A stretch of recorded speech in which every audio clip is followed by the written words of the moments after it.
would you, for example, categorically declare that you would not take money from landlords and/or real estate developers for your campaigns? Yes, I already have. Okay. And not only that, I would go further. One of the things that I think we need to do for government reform is to have reform in the way that we run elections. I believe that we need to have a public financing system comparable to the one that we have in the city, in the Campaign Finance Board, at the state level. To lessen the dependence of candidates on outside big money? Correct. Is that it? Okay. So I will state, yes, that I will not take money from landlords, but more specifically, that one of the things that I will fight for when I get to Albany, as far as government reform, will be to create something like the Campaign Finance Board at the state level, which is something that Democrats have been asking for a long time. When I was working in the Democratic Conference, we were still in the minority. I worked to get Jose Marco Serrano elected, to get Andrew Stewart Cousins elected, and it was to get policy like that, to get vacancy decontrol, to get campaign finance reform, to get just government reform, period. So these are some of the things that I've done as a Democratic activist, and it's the things that I want to do when I am a senator. As someone who's been around politics, but even perhaps more because you are in the field of political science, you know that many people begin their political careers, or certainly their electoral careers, with good intentions. Let's give them that credit, all right? That, let's even say most of them do. And yet something happens along the way. And those good intentions seem to just gradually, and sometimes even not that gradually, just dissolve.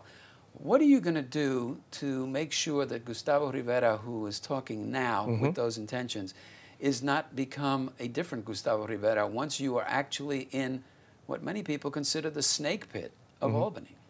Well, I see that you and your colleague Gerson Borrero share this concern, and I share it as well.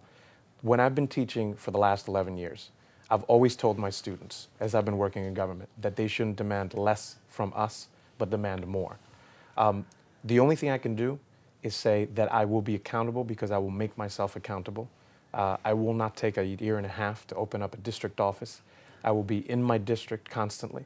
I want people to demand more from their government. The only thing I can do is not make a promise, but make a commitment that in the same way that I have been for government reform and government openness, that's exactly the same thing that I will do as a senator. I want people to demand more from me, because I demand more from the government that represents us.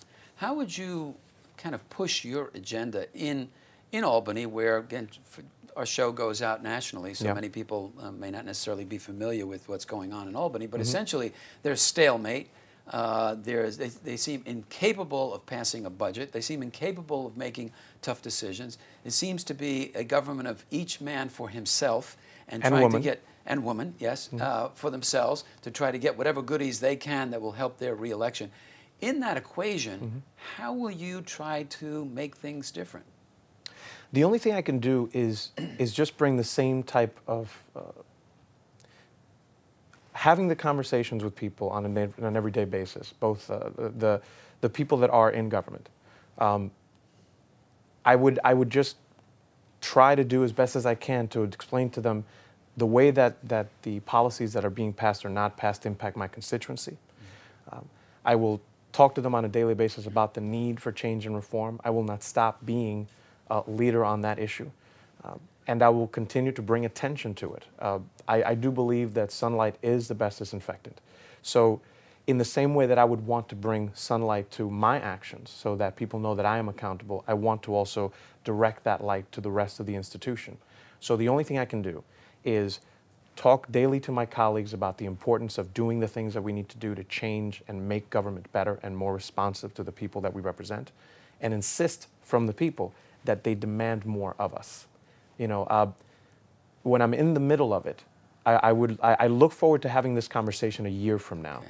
Right? Maybe we will. Yes. I hope that we do, because then I will be able to tell you, you know, it is difficult, but there's some things that we've been able to achieve.